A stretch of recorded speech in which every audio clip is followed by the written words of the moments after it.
Hey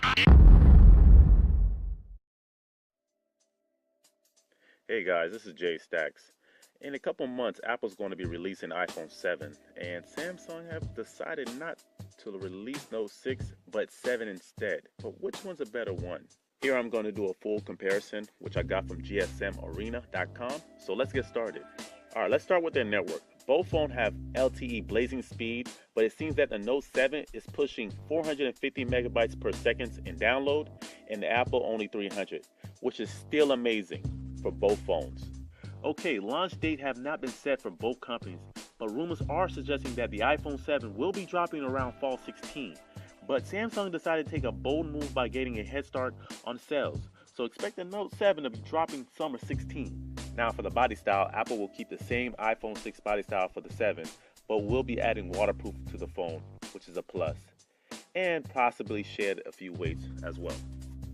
And for the Note 7, they'll also keep the same cosmetic and possibly adding waterproofing to the phone.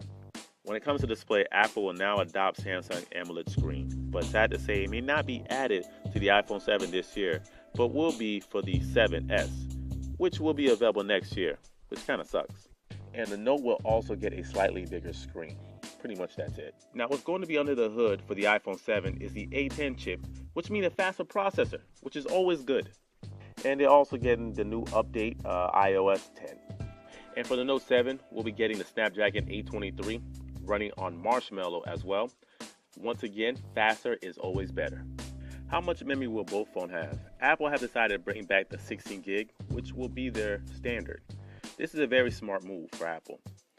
Apple have realized that most of their mobile users are on social media uploading their pictures, streaming videos, and music content, which makes a lot of sense for the standard 16 gig because less data is being stored on the phone. Also, it makes the phone more affordable. But for all the geeks and selfie goddesses out there, the 16 gig and the 128 gig will be available as well. And for the Note 7, you'll be able to get extra storage with the micro SD slot, which support up to 200 gigs of storage, and also 32 gigs comes with the phone as well. Let's get started with the camera. The iPhone 7 will have a 12 megapixel camera, which shoots 4K video, and a bump up to the front-facing camera, which will be 5 megapixels. I'm very surprised that Apple haven't pushed the barrier for the front-facing camera, which at least should be at 10 megapixels by now. And for the Note 7, you'll be getting a 12 megapixel camera that also shoots 4K video, and a 5 megapixel front-facing camera, which I firmly believe it should have been at least 10 megapixel with all that real estate the phone has. And for the sound, keep your fingers crossed. Dual speakers may be available on the iPhone 7 with a pair of Beats by Dre headphones, which will be a perfect package this fall. And for the Note 7, sound quality will be premium like its previous version. When it comes to payment solution, NFC have changed the US market big time, and Apple is still struggling to get merchants to accept Apple Pay, while Samsung is coasting by since Samsung Pay is accepted by 98% retailers. Apple doesn't even come close to those numbers. When it comes to features, minor upgrades will be done. You will get a better fingerprint reader on both phones. Wireless charging capability will be added on the iPhone 7, which have become standard for most Samsung phones as well. And a better heart sensor for the Note 7. When it comes to battery life, I can't really comment on it because the phones have not been released.